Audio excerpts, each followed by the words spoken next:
So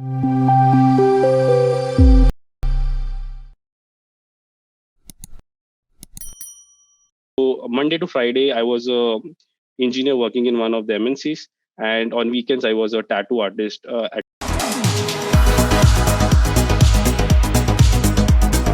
Hi, everyone. Thanks for tuning into D Industry and Happy New Year to everyone.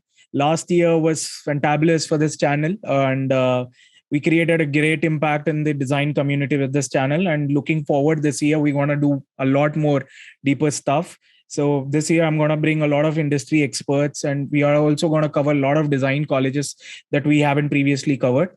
So with that, let's begin today's episode. In today's episode, we have a very special friend and my mentor, Shashi, with us. Hi, Shashi. Welcome to D Industry. Thank you, Tej. Thank you for inviting and having me. So, how was your day so far, Shashi? Day has been pretty good. The night hasn't been yet. So yeah, I didn't had a good sleep yesterday night, but yeah, so far so good. Looking forward to this. That's wonderful. So, Shashi, if you could give a brief about yourself to our audience out there. Tej. So hey everyone, this is Shashidhar Dhondye, and I've been working as a user experience designer. So I started with creating, delightful experiences for different products. Basically, started with service-based companies, and then later moved over to more product-based companies. So yeah, I mean, excited for this discussion with Tej, and let's see how it goes. That's wonderful, Shashi. So, why don't you just walk us through your wonderful journey and how did you become a designer from being a computer engineer to a tattoo artist to now a designer at Microsoft? So, what was your journey? Okay, so journey has been okay. So let me start with where I was, or maybe let's go a little bit back to my childhood days. So basically, I was always fascinated by art and creativity and all of those sorts. Sketching being the most easiest one to reach at that point of time. So it all started with sketching, drawing, painting, and all of those things. So I always wanted to be an artist from childhood. So, but yeah, obviously I scored decently well in my exams, and I did decently well to get into engineering. And as typical middle class Indian parents, they were concerned about me going into any sort of field like fine arts or something like that, right? And and yeah, getting into engineering, that was something which every middle class in parents would want, right? So that's how a typical journey was. But I always wanted to do something which is more towards the creative side. And luckily what happened is, like, in my first job, which was in Infosys, so I was a developer at that time. I think I missed on saying that, I did my engineering in computer science. So I got into Infosys, and I started my career as a developer for like initial around 4 to 6 months. But in that brief amount of time, I spent extra hours working on UI of the product which I was working on, and it got into notice of my seniors at that point of time, and they liked it very much, and that's how I was recognized that, this we have this guy who's doing really well in terms of UI. UX was not a name, or not a recognized designation at that point of time. So it was more about just building products or building websites or that sort, right? So user experience was very new, and it was not known at that point of time. Not even I didn't knew about that. But yeah, due to all of these, the seniors in the organization, they knew that, I had a very good inclination towards uh, details, or to the UI part of it.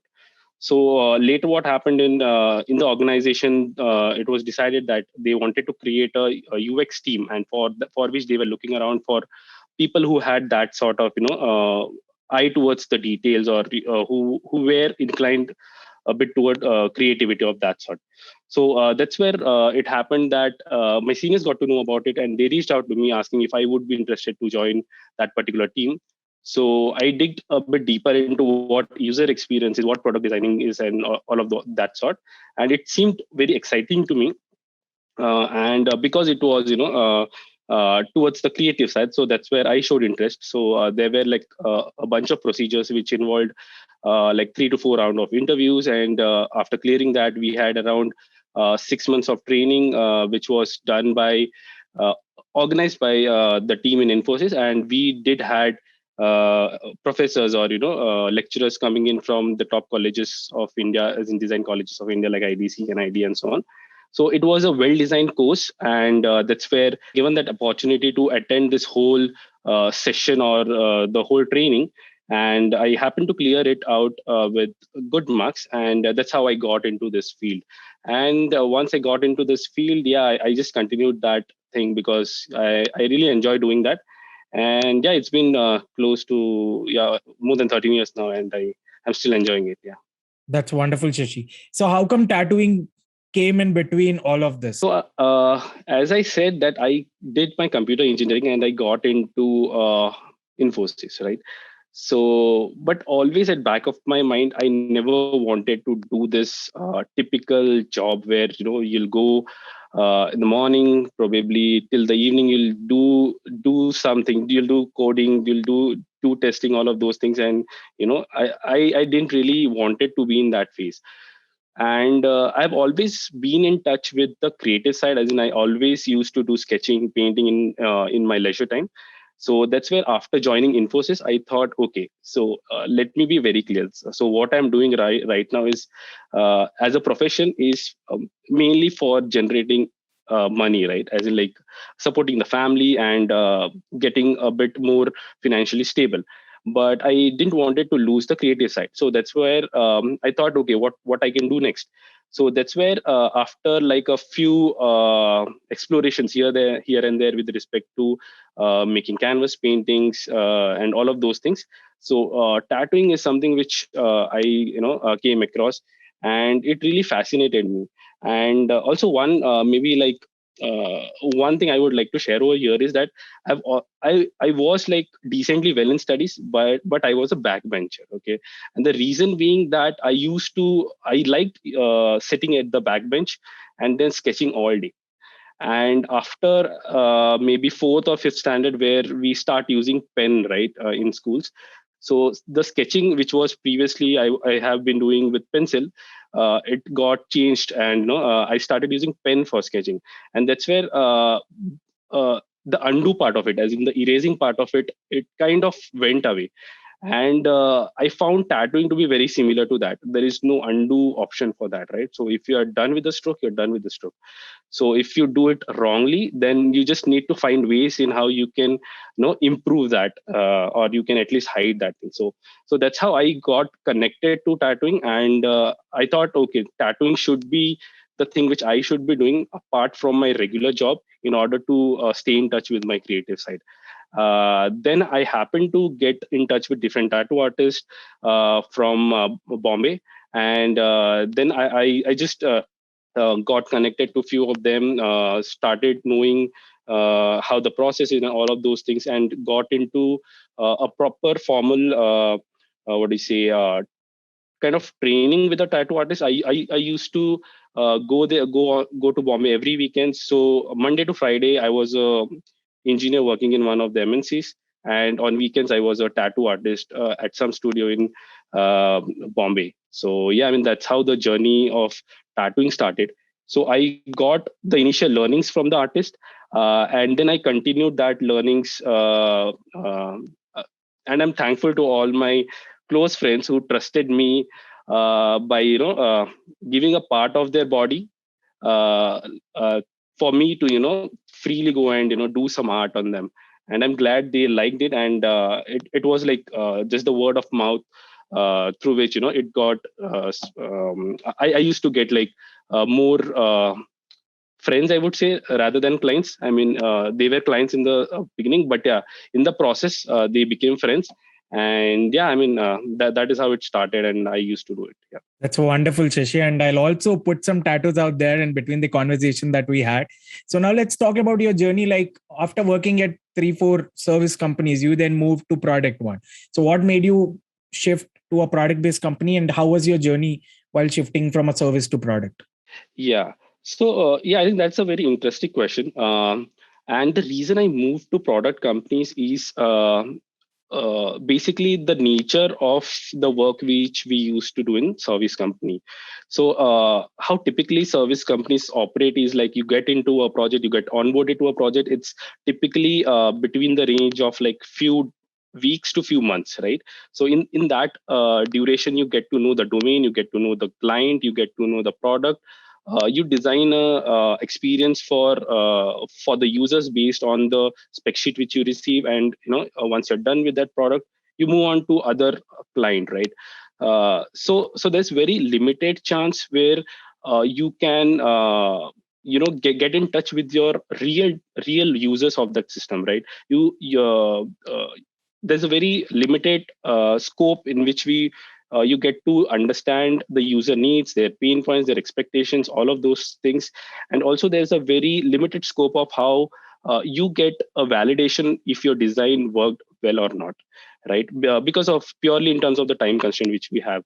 And that's what motivated me to go towards a product design where we will be longer associated to a particular product, in order to understand the user needs, in order to create some experiences for them, understand if the experience is working well or not for the users, and then eventually build on that experiences in order to better that thing. So yeah, I mean, that motivated me towards going to a product industry than service. So now that you have worked for good enough in product companies, what are your major learnings that you want to share with the audience? So I think the topmost would be to understand that nothing is perfect, right? It's always about improvement. It's always about knowing what is working well and building on top of it and going towards perfection. But yeah, in the end, nothing would be perfect because of the ever evolving expectations and needs of the users. What could seem to be perfect at one point of time could not be sufficient in times ahead, right? So that's where, like, ever evolving the product with user needs and expectations is one of the major learnings. Thank you so much, Shashi. So now let's talk about your journey at Microsoft and the tips that you can share to the beginners who want to join the company. So what are the major aspirations that one must have to get into companies like Microsoft? I think it's important. Yeah. So one of the things which I've always like we keep hearing, right? That is to work smartly, right? And working hard is sometimes kind of looked down upon. But I do feel that working hard, it's very important to work hard as well, because only when you work hard, you'll gather the knowledge, the expertise, and the intelligence to understand the work at hand and efficiently improve upon it. And eventually you'll get smarter at working, right? So in order to work smarter, you need to work hard first, and then you'll eventually start working smartly. I mean, that's one of the things which I feel, and it's important to work hard, no matter how far you are into the journey. It's always important to work hard, to be disciplined, to be committed and dedicated to the task you have in hand. And I'll say always set the bar and keep raising it higher for yourselves. Yeah. That's really wonderful advice, Shashi. So now let's talk about having hobbies and passions. Like earlier, you had a tattooing hobby. Now you're trying out digital art and all. So how does hobbies play a major role in shaping your creativity? So for me as an individual, I always like to explore different things, right? So I've explored many things. Like, it all started with sketching, if as far as I remember. I did explore different mediums of sketching, painting, and so on, eventually into tattooing. But along with them, there were a bunch of hobbies and interests which I picked up in this whole time, right? Something like biking, right? I like riding bikes. I like to work out. I like to go on maybe hiking trips, something like that. So I like to dance. I like to cook. So there are a bunch of activities which I picked for a decent amount of time, and probably got into it completely, right? So if I started working out, it was like, okay, I have a certain vision for myself. I do it until I'm kind of satisfied, and I can then take up another hobby or another activity. So I feel having hobbies is extremely important for every individual out there. It helps you to have a break from your routine work life, and having that break is very important so that you do best at your work. So hobbies for me has been a breakout from that routine, and to work more efficiently in whatever I'm doing, right, in my regular. Thank you, Shashi. So we'll wrap up. So before we wrap up, I wanted to understand what are the 5 advices that you want to give to a beginner designer, like who want to just enter into this field. Yeah, sure. That's a good one. Let me think a bit. Mm, one is definitely I feel that working hard or staying truthful to your work, right? I think doing right things, uh, like one should do right things, and only then right things will happen to you. Probably that is the first advice. Do the right things, and right things will happen to you. Second would be all to always have that spirit of learning, right? Keep that learning as a continuous process. It doesn't matter whom you are learning from. So definitely there is I don't see that any age or any number of years of experience matters in that case. There is opportunity to learn from any individual out there. It could be like very senior to like a very junior in your group, or for even for that matter, I even find some learnings from a baby out there, right? So even my kid who is like close to 2 years now, there are so many things which you learn from that particular individual. So no matter what, keep learning, be open to learning. That could be the second advice. Third is to surround yourself with amazing people, because the people whom you'll be surrounded with, eventually you'll become one like them, or like how to put it. So basically, the people whom you are surrounded with have influence of over you, and that's how you probably would be like. So it's very important to surround yourself with people whom you would want to be, right? uh, Next could be to have a positive mindset, and yeah, I think to just have a positive mindset and a outlook towards life in general, and be grateful of where you are now, uh, and then yeah, keep doing better, and keep looking at ways in how you can improve yourself. And lastly could be, it's also important, I know it's about these are advices for budding designers, but I'll also like to add this thing, that professional goals or career, right, which we think of. And the last one could be to keep improving on your craft, to keep working on it, uh, to keep learning new things that would aid in being a better designer. Uh, that could be different areas of design, that could be being up with what's there as trend in the market, to maybe being on top of the product which you're working on, the domain which it falls into, all of those things, and eventually build a very good portfolio for yourself. So yeah, I think those could be the 5 things. Thank you so much, Shashi, for sharing great insights and your wonderful journey with us. We are looking forward to host you again in our upcoming episodes. Thank you so much for your time. Thank you, Tej. Thank you for having me. Thank you, everyone. And do like, share, comment, and subscribe to Design with Tejj. Yeah, folks, Design with like, Tej. yes. So we have noticed the pattern that a lot of you folks are watching our videos and it's helping you out, but you folks aren't subscribing. So I suggest please subscribe. And I also, in the last 2 years, I never asked anyone openly to subscribe the channel, but I felt it's the time now. So please subscribe so that the message reaches to even more audience and the more people get inspired by all the wonderful creatives that we are bringing out here. So with that, thanks everyone and have a great new year.